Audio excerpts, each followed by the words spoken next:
everyone and welcome back to today's vlog. So, ngayon, tuturuan ko kayo kung paano magluto ng seafood boil gamit ang Stellar Seafood Boil Spice Mix. So, let's go to the first step. Okay, so the first step is to boil water. So, depende yung dami ng tubig nyo sa dami ng iluluto nyo. And for me now, okay, sorry. So, dun sa boiling water nyo, you have to add 2 tablespoons of your spice mix. So, the Stellar Seafood Boil Spice Mix, add 2 tablespoons.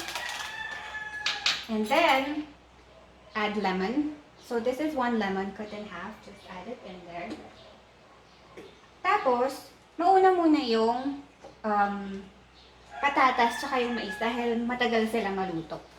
So, I'm just gonna take my huge thing para hindi. Okay. So, antayin nyo lang maluto yung, pag malambot na yung patatas, tsaka okay na yung corn, babalikan ko kayo. So, I'll be right back. So, ito na siya. So, antayin lang natin maluto yung corn. At saka yung patatas.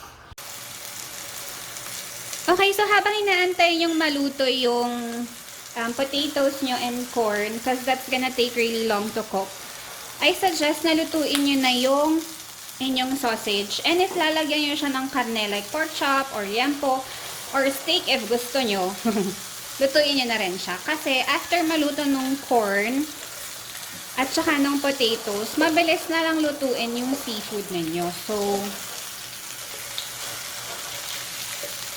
inam na ready. Okay, so pag maglalagay kayo ng pork, lutuin nyo na rin siya on the same pan na pinaglutuan nyo ng sausage nyo.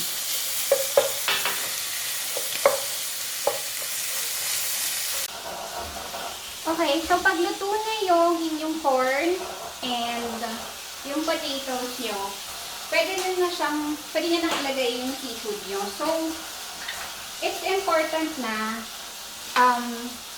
i-time nyo perfectly yung pagluto ng seafood nyo. So,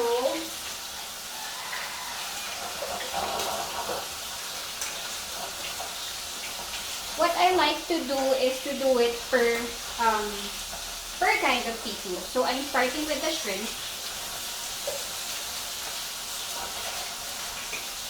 So, ilagay nyo siya doon. By the way, akunin nyo muna yung corn at saka yung potatoes nyo. Pantayan nyo yung shrimp nyo especially kasi ayaw natin ng overcooked na shrimp. Kasi mahirap balatan. So, that's good. Then, akunin nyo na siya.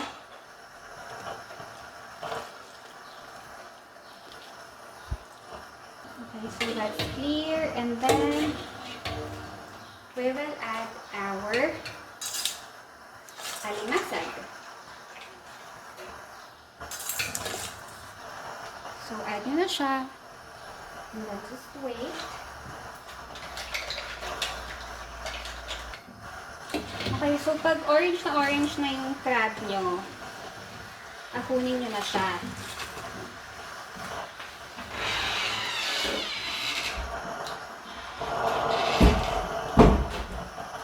Sorry.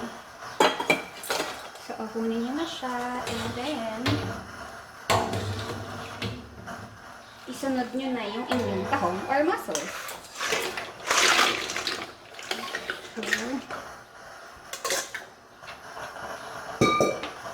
So, yung spice mix nyo, the Stellar Seafood Boil Spice Mix, is good for about up to 5 kilograms of mixed seafood. So, I have instructions at the back din para mas madali for you. Okay, so akunin nyo na yung tahong or mussels. Just remove it from the water.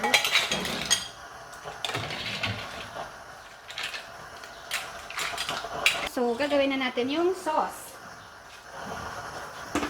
Okay, let me stop it first.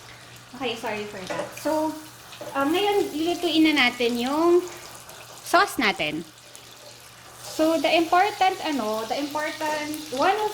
aside from your spice mix, importante yung butter ninyo kasi you have to use butter, wag margarine.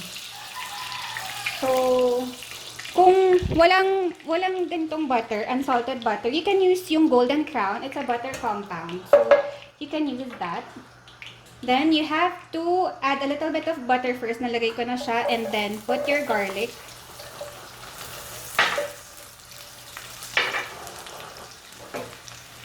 Ayan, just put your garlic. So, konting butter pa lang yung nilagay ko. Pero, ilalagay natin yung buong 225 grams ng butter for one pack of the spice mix. The spice mix is good for about 5 kilos of mixed seafood. And now, sorry, I have to turn my heat down. I need to put my Stellar Seafood Boil spice mix. So, ilagay nyo lahat. The entire pack. And then, add your favorite hot sauce. So, I'm using sriracha.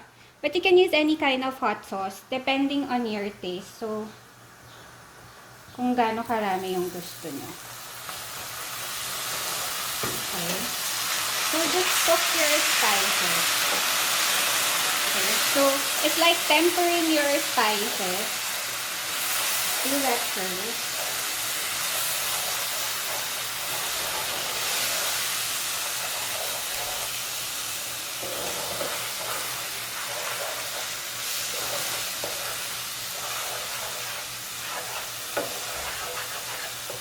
Okay, pag okay na siya, pag nag-thicken na siya, ilagay nyo na the rest of your butter. So, be careful not to burn your butter, especially pag Golden Crown yung gamit nyo. Medyo nagbe-break siya pagka nasunog nyo yung butter nyo. So, just melt that.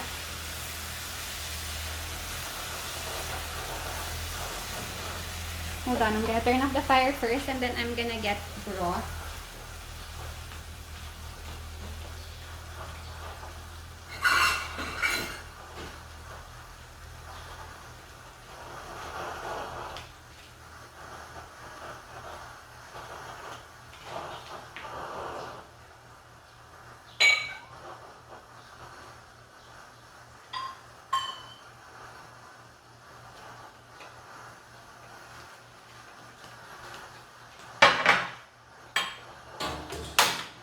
Okay, so habang naluluto na yung yung butter ninyo, add in your broth. So this is yung pinaglutuan ng seafood nyo kanina. So add 3 cups of your broth in there. And then just let it boil.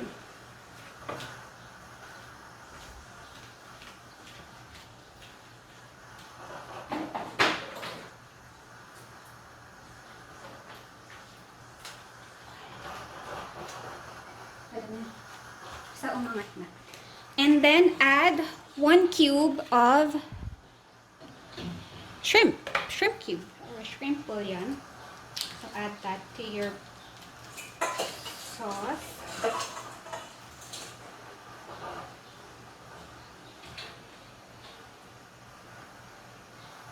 So just give it around 2 minutes.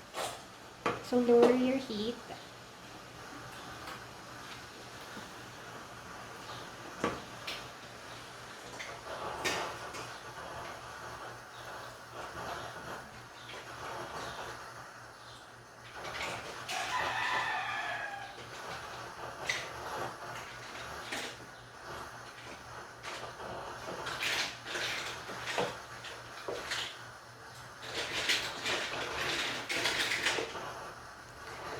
Okay, so now your sauce is ready. So, i-add nyo na siya sa inyong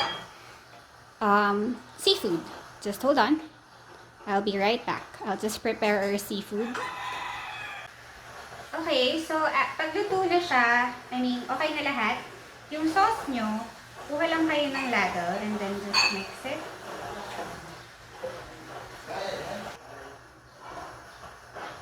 Just mix it.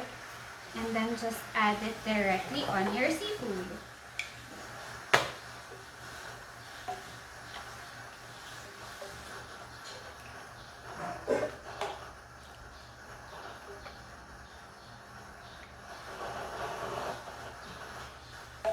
I'm not putting everything kasi naka-portion yung amin. But this is another one. But we'll do this first. So, ayan. And then, that's why I'm wearing gloves. Mix it with your hand. And then, oops, sorry. So this is really messy.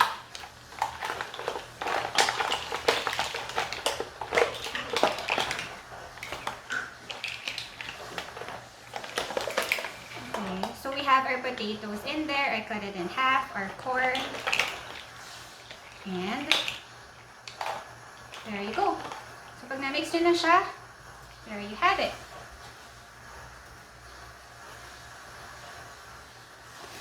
So here is our seafood boil. Medyo mabigat siya. Ayan. So this is best served with bread, dinner rolls, or French bread, depending on what you want, or rice. So, pag tinatamad kayo, tas wala kayong time to do this at home, the entire seafood boil, you can order then ng yung gawa na. So this is our family size na seafood boil. Or, if you have a lot of time on your hands, you can also order our seafood boil spice mix. Yung mga malayo sa amin to sa Baguio, pwede nyo orderin to and then just do it on your own. Just follow the steps on this video.